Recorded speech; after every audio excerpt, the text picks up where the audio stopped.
Hello and welcome to NONI, Yanga's flagship talk show, where we discuss the topics that you, our viewers at home, are talking about, just a little bit louder.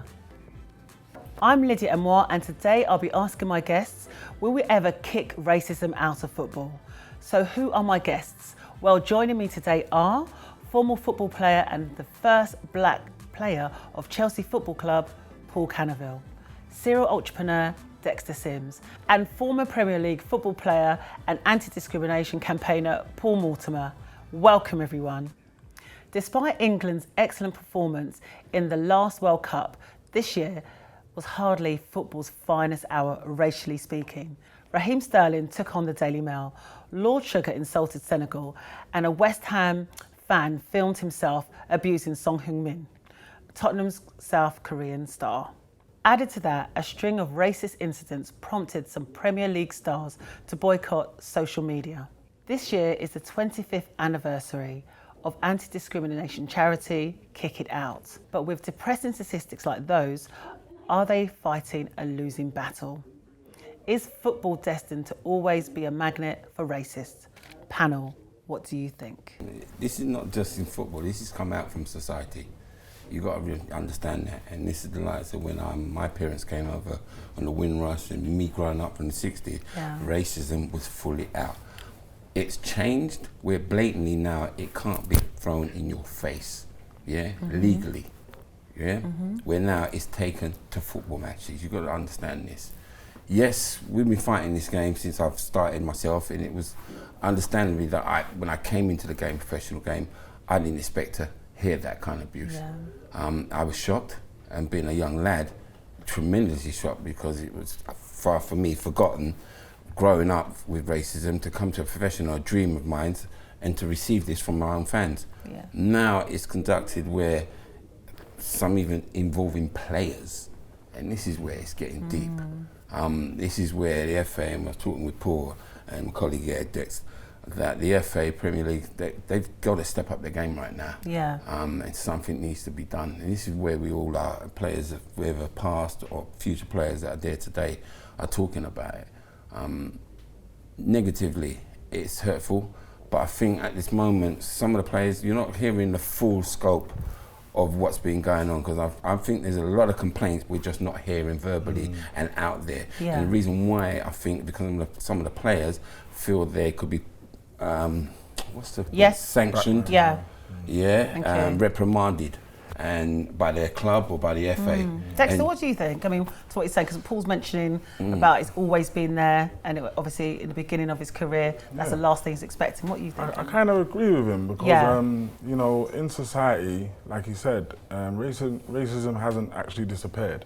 It's just that there's been a block on it to be so outspoken about it, but it's definitely still happening. And within football, I feel like the people that have the power to make change don't see the necessary to change. So as much as they look like they're trying, the effect doesn't really affect them as much. So it's like, I feel like there could be a lot more done behind the backing of certain things, behind the scenes, certain charities. Like he said, I believe there's a lot more complaints, there's a lot more stories, but we only see what they choose to publicise. Paul, tell me. I think the biggest problem we have is actually acknowledging that it's a problem, because I think that's what happens. Myself as a black guy, I know it's a problem, because it's something I live from the minute I wake up to the minute I go to sleep. Even presently now? Presently now, but it's probably a lot more covert now. It's a lot more hidden. It's far more subtle now, and they're the problems that we have to face now. Is it's questioned, it's questionable, but I think we need to realise that in football we have a great opportunity. The game in terms of racism changed when Raheem Sterling got up and said, "Hold on, wait a minute, I'll make you right okay." I'm not going to accept this anymore, and he's turned the finger back at the authorities and gone, the media needs to step up. Everyone needs to step up. What are you doing? And the fear I have is people aren't going to actually grasp the nettle of what he means. Because what he's saying is we have a great opportunity to actually look at what's going on. And honestly, it's not about pointing fingers and blaming. It's about us getting together and working out what the solutions are to this problem. Now, Paul was right, it's a societal issue. I'm just listening to the point where you said about Raheem Sterling. Do you think black players should just like walk off the pitch after they've been racially abused? What do you think? I do. Yeah, we need to make a real statement, just like Raheem has done, and he's looking for more support, for more black players to stand up and be accounted for. You know, I feel like what we were saying earlier on, a lot of them may fear the backlash or may fear what are you thinking? The reprimand of players, and I'm sure they must be thinking the same thing on the pitch. Do I need this? Do I need to take this abuse? I want to walk away, but if I walk away, I'm going to get in trouble. Everybody's going to be in trouble. My club's going to be in trouble. You have. So why is? You're right, but the problem that you have is not to look at the players, but look at what the authorities have said. FIFA and UEFA started to clamp down on it. Right. They literally started to say if you walk off the pitch, then. And they're not now looking at the issue. They're looking at it from a disciplinary point of view. Totally ignoring the reason why. Why it's happening. And so that's why players won't do it now, because there are disciplinary sanctions that are going to cost them. Off that point, I want to ask actually, so do you think football is, it might sound like a silly question, is it institutionally, an institution of racists? Is it institutionally racist? Are we ever going to see like a black Michael Carrick? Those that are in charge, the problem that we have is the decision makers. There's no diversity amongst the decision makers. There's no diversity, and that's the biggest problem. Until there is a diverse decision-making process where if a manager is black, we see the blackness, but what we look at more is if they're any good. Negative. That's all we see about that, and don't get me wrong, we won't see that. And sorry to say it, I'm here and I'm watching it, and I'd love to say that one day we will see that in the boardroom and so forth. But at this moment, if it is, it's quietly done. That's what I see. So it's institutional. It's upsetting. It is upsetting when you see it, and when you see points come up these days and think, oh, here we go again. What are you going to do about it? And like Paul said, it needs to be addressed, and addressed right there and then, not prolonged, because when you prolong, you don't hear nothing more about it. It's died down.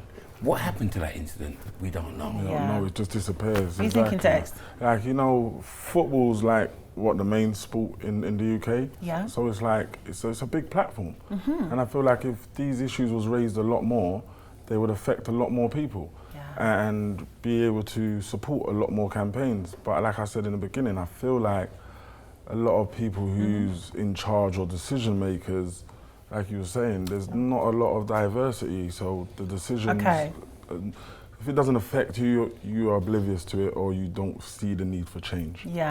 So on the subject of racism, we're saying, look, racism is part of everyday life. Would you say it's just magnified on the terraces? What do you think? Magnified? Yeah. Magnified. It's gone through clubs to clubs. It's brought up to the attention now where, like you mentioned, media. If there's a situation where you hear crowd abuse, it'll be reported, it'll be in the paper. You hear it that week. What's being done? Who's the individual? And we've got the cameras now, we've got the microphones now.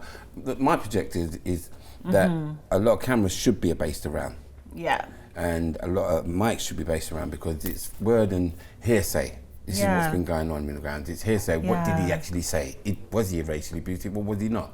And that shouldn't be the point. You either know or you don't know. Of course. It's thinking about the terrace, like who's on the terrace. Do you think, football fans should be like shutting down other football fans? The opposing. That's the banter. It's not shutting down. It's where we are now. It's not shutting down. It's policing. Policing. You're right. It is magnified, because if you consider the community, because fans go into the community and makes up society. It's a society's issue. But there is an area where a condensed population can sit and behave the way they behave, and that's what a football stadium is. So this behaviour does happen in there. If you remember, football was a white working class man's game, and it was a man's game. At the end of the working week, they could do what they want, say what they want. All of a sudden, difference turns up. People that look like us, women, different nationalities, and they haven't known how to deal with it because it's their game. So all of a sudden, now they have to share it with people that are different, and this is where the language comes in. This is where the language comes in, and it is there.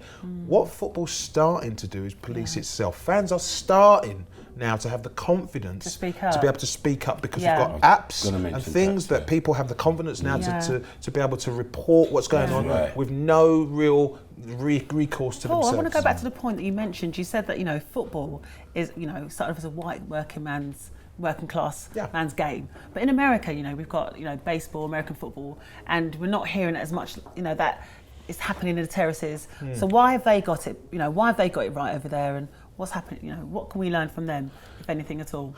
Well, America has its own issues. I know, around race and things. But I'm talking about on the terraces, you know, what we hear about.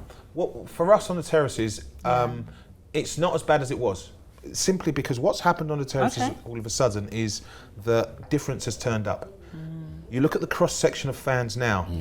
It's not all white. There are some, because what's happened on the pitch. So what does it look like now? What are we seeing? I think it reflects the pitch. It reflects the pitch. The pitch is now culturally diverse. I like so that. now the stadia has become culturally diverse, and what that has done is it has forced the authorities to do something about it, because the match day experience is all inclusive. Could that be now with the all seated areas that we could remember the stands? You had that notorious fans that, but it's not all seated. But now it's not all seated. Yeah, they are seated, but everyone stands up. Well, but, do you know what I mean? Tell me a bit more. What do you mean the seated and the non-seated? What's that about? I hear when fans who say, "Oh, we prefer to stand up and watch the game," but now it's all seated. It's kind of not the same. Is that more respectful or something? It's not respectful, but it's because, like, we're just talking about multicultural now, and you see families, a lot more families, and their kids are coming out and watch the game. Where it's before, safer. It wasn't. It was frightening for me to come out of the station and see that if you saw somebody who was multicultural with a shirt on, I'm telling you, I feared for the guy, because he would be attacked by his own fan. He attacked by his own fan. He'd be attacked by his own fan. So Paul, then listen. Look, in America, fans from opposing teams, look, and Dexter, they all sit next to each other. Okay, but over here, if you had like Aston Villa sitting next to a Manchester player, you know, what's going on? Why? How come they've got that? Game, that fans are sitting together until later on, at the end of the day, you might meet him at the pub as a friend and say, "Great game, you deserve it." But it's culturally different. I was just about to say, it's a culture thing over here. With football, you know, even with the whole football factory things, it's coming from an age of say football hooligans and you know, rivalry and meeting up on the weekend and these kind of stuff. So like you were saying, now everyone has to sit down. Now it's more organised, it's more structured to where children can come, families can come. Whereas in the culture of English game, you know, football's like you said, it's a man's game, shouting game, and that's where the abuse probably started from. Okay. And Well, there's a couple of things you have to consider very quickly. In America, it's an event, so they turn up hours before the game. But what about the England games? Isn't an England game an event? No, not come on, everybody comes together. No, what I'm saying is, in America, you look at the baseball, you look at the American football. Yeah, baseball, American it's a whole day thing where they turn up, they have cookings and everything, all of that. In football, what you have to remember is the culture around football is the home fans' job was to make the place so uncomfortable for the away fans. That's what, that's why everyone says, "Oh, you know, rugby, everyone sits together." Yes, because the culture is different. Fans, do we not need to grow up? I mean, come on. Well, historically, it's. I mean, if you look at, I know mates of mine that are Arsenal fans and that are Spurs fans. And I didn't get it. I'm like, you talk about what the other club, and they'll look like there's a bad smell.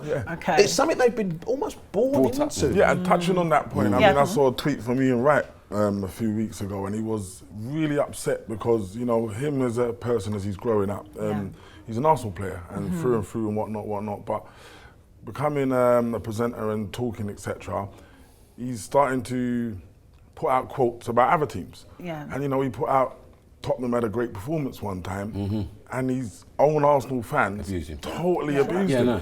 You know, that's how serious the conflict is. So it's kind of like, but you know what, as an individual, because I've done that. But as far as I'm concerned, for the love of the game, you're hearing my opinion, my real opinion of do we deserve to win or we didn't deserve to win. Hold on, you saw it as well as I see it, understand the game. And that's how honest we can be as players, as ex-players, reading the game. Don't get me wrong, but the fans are different. Okay, look, we could go about this point forever, right? Okay, we need to take a short break. And when we come back, I want to talk about the report that came out this week that showed reports of racism in English football rose last season. See you after the break.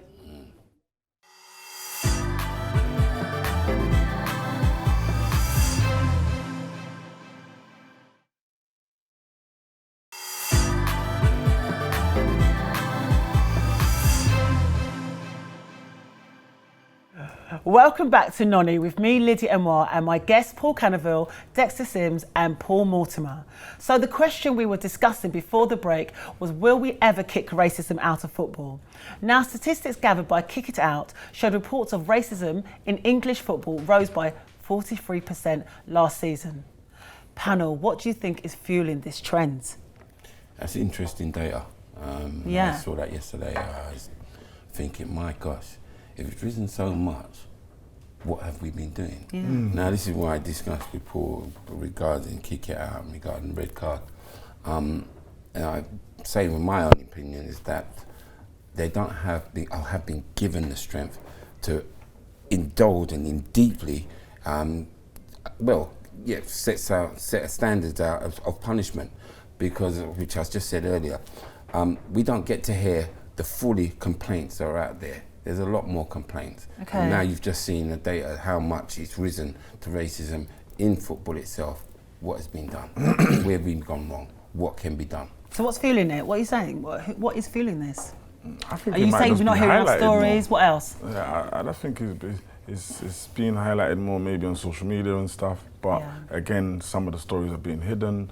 You know, these statistics could have been the same last season, but who's giving out these statistics? Yeah. So, you know, you might think it's risen, but it might have been the same last season. Do you know what I mean? But where we are now is in a place where not many people are giving answers, solutions to what should happen when someone is being caught being racist. Yeah. You know, in society, when you're racist, what is the penalty? So in football, when you're being racist. But who's the governing board for that? Yeah. Who is the governing board? Yeah. Paul. Yeah. I know me and you discussed that. So talk to me. Look, for me, you guys have been in the game. There's a couple of things. And I'm going to scare you a little bit. Come on then. If you consider the reporting statistics, I worked for Kick It Out, so the reporting statistics are not just for professional football, but they're also grassroots football. Okay. And if you look at the numbers of reports, they're in the hundreds, okay? There are thousands of games that go on over a weekend. Right. Which tells you that we haven't scratched the surface on actual reporting. So the issue then becomes, why aren't people really reporting what they're experiencing? What do you think? Why aren't they? I think, very briefly, it's often a failure of faith in the processes. Okay, so yes. like they can't be bothered, so it's not going to get It's not can't be bothered, it's the failure of the process. You know, they're going to be highlighted, their story's going to be highlighted, they might even end up on the losing end to be the one who's looking at their complaining. It's also the time frame. Yeah. If you from its inception to its outcome, the time frame could take so long. And what's happened sometimes is you've been abused by a player playing for a side. It takes so long that within that time you'll have played against that guy again. Yeah. Okay. Do you know what I mean? So often players, and I know them in my experience, have gone, I can't be asked. I can't be asked. Just simply because the process takes too long. And the outcome is never as positive as they'd like. When we was playing, and when we got that abuse, and we see that abuse, we wasn't even quick to kind of complain before. Yeah, what did you do? It was just, you know what, if I complain, it'd be looked at as I'm just making excuses. Okay. You know what, get on with it, Paul, because here what Bible looks and say, I'm too weak, so just get on with it. But if you wanted to complain, who did we complain to? What you have to also remember, Paul, is in my experience, the issue didn't become the issue, you became the issue. Yeah. You had a chip on your shoulder, or you were weak, or something. Looking into your background. So listen to what you're saying about, you're talking about your experience in the game and your love for the game. You know, David Rose is saying, number one, he can't wait. So Danny Rose, number one, is saying, look, he can't wait to retire. He's only 29, right? Okay. And he's thinking about training for, to be a coach. And he just feels like, is it worth it because there aren't enough opportunities? I think that's the big question here. What are you saying? We're talking about the diversity again, as Paul mentioned, and that we're not seeing enough black coaches. Yeah. And we're not seeing enough black managers. But Danny said he doesn't want to train. He can't see the point. Don't get me wrong. I think he's talked too fast before time, because when the time comes when you're retired and the love for the game and you want to be still into the game, you will take the option and taking up a coaching position. I disagree. You disagree? Yeah, without a doubt. Sorry, I disagree hugely. And me and Paul never really disagree on much. Okay. It's simply because again, a bit like Raheem Sterling, we've reached a really important moment. A prominent black player has said, I don't want to be a coach because of the racism in football. Yes. We have an opportunity to actually listen to him and go, what are you talking about? Yes. So that he can say, listen, I'm looking for people who I can relate to in the coaching, on the coaching pathway. I don't see them. What does that say for me? Yes. You know, you'll talk at where Sol Campbell is, at Macclesfield. Yes. When you look at where people like Frank Lampard and Steven Gerrard, his peers are, you know, Danny Rose will look at it and go, well, I'm definitely going to be at Macclesfield or somewhere like that. Why? What? And those are, the lack of transparency is a huge problem. So I mean, he will have suffered a lot of racism as a player. Now what he's saying is, I'm going to suffer the same thing slightly differently as a manager. I don't know if I want to do that. Yeah. So say it as it is. Coleman's is at Macclesfield. Won't get a position in Division 1 or Premier. Why? Are we saying because of his skin colour? Is that what we're saying? Do we have any role models? Do we have any examples of who is in those positions that you can say, okay, there is an opportunity and I could become like that person. So who is that person? Because there is a pathway. Who is speaking for us black people to say, you can get to this level because I'm here. And So I've been here. Yeah, I hear what you're saying, because you're thinking role models, who's there? Yeah, who's there? Kick It Out has been existing like 25 years now. You know, what difference have they made? And you know, how much has someone invested behind, say, for instance, Kick It Out? Let me give you an example of what I mean by that. They've seen a major problem in the goal line technology. So they've invested in this new thing called VAR. And it's making a huge difference in football. And it's not even certified as yet. But if they believe that this is such an issue, who's investing in this? Why isn't there not a mechanism or something? What is the big investment behind racism in football, just like VAR, to make a difference? Okay. So do you think that's a campaign that, you know, Kick It Out, we've got Kick It Out, we've got Show Racism the Red Card, you know, what difference are they making? Can they get behind it? Is campaigning going to be the answer? It's not about the answer? So what are they there for if it's not for them to get behind it? Tell me. They'll get a lot of criticism, but it's not about them, you see, because if decision makers, there's no diversity in the decision making process. So you look at the FA, the Premier League, the Football League, the PFA. Who are the people that make the decisions? If there's no diversity in there, then, you know, I mean, no passion behind the change. Just said, VAR, they've thrown millions at VAR straight away, and it's been in the last 2 years. Who's thrown millions at VAR? Yeah, that's what we need to. Well, it'd be the football authorities. Okay. In the last 2 years, last thrown loads behind it. PFA, UEFA, they put that money. They've thrown money at UEFA. That's a business. Okay. So And do you think UEFA could put any money into Show Racism the Red Card or Kick It Out? Have they got money that they could? Because what difference are they making? I want to know. And what more of a difference can these campaigners make? The best way to answer that, Lydia, is if you look at the fines levied at clubs and players in Europe around racist abuse, for most of them, it's pocket change.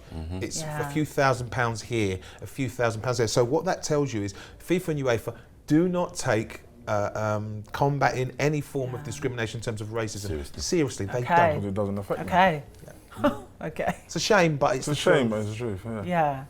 All right. So what we're saying is that for Kick It Out and for Show Racism the Red Card, I'm asking, even though you told me about the UEFA and the real decision makers, what else could they do to support the players? To me, don't get me wrong, they are supporting the players. We just don't hear too much of it. And I think, to me, in my opinion, I think the two should unite. They've been far too separate for far long and combating the same battles. Let them two get together and see what they make a bigger That's impact. my opinion. Yeah, that's a good one. Well, I worked for Kick It Out for 5 years, and my job was to educate the players, was to introduce Kick It Out to the players. Now, the problem was, it was me doing it by myself, visiting 92 clubs. There we go. And in 4 years, I've visited 72 clubs. Wow. Okay, and couldn't get to 92 clubs because it was just, now, my organisation didn't have the budget to be able to give me someone else. Now, our funders were the Premier League, the Football League, the FA and the PFA. My issue, independently of Kick It Out, was that if football wanted to take this seriously, Kick It Out would have offices as magnificent as what I'm seeing around here. They'd have loads of staff. Why? When I worked at Kick It Out, there was a staff of 15 catering to 92 clubs nationwide. Impossible. All right, now I'm taking on all your points. Listen, I want from each of you to give a piece of advice or what you would say to a younger player, you know, that's experiencing racism, that's feeling isolated. You know, you've all experienced this. So Paul, starting with you, what advice? Don't be quiet about it. Speak out about it. That's the worst thing, and I did. And I didn't speak out. I was quiet, kept it in, and it kind of boiled up a lot of depression as well, whilst in the game. So for a youngster, be bold and speak about it. You'll get through to that. So be bold and speak about it is your best advice. Yeah, of course. Okay. Dexter? Mine will be similar to that. It will be more lead by example. So as much as you're going through stuff, there's a lot of people behind you and after you's got to be going through the same stuff if you don't stand up and make a change. So like you said, be brave, be bold, stand up, make a change and speak out because you have to lead by example. Lead by example, okay. So I got that, that's really good. So don't keep it to yourself, speak up, you know, and you'll say lead by example because you know that there will be other players coming behind you, you know, there's always somebody. And Paul? I think those two are perfectly fantastic, that makes sense, but they don't work without education. So what I would encourage someone to do is educate themselves so they understand what is coming to them, they understand where it's coming from, they receive it in the way that is not about them, that is someone else's issue. And the more you educate yourself, the more you understand, you start to feel sorry for those people. Rather than it impact you and make you a lesser person. So educate yourselves more than anything else. Thank you so much.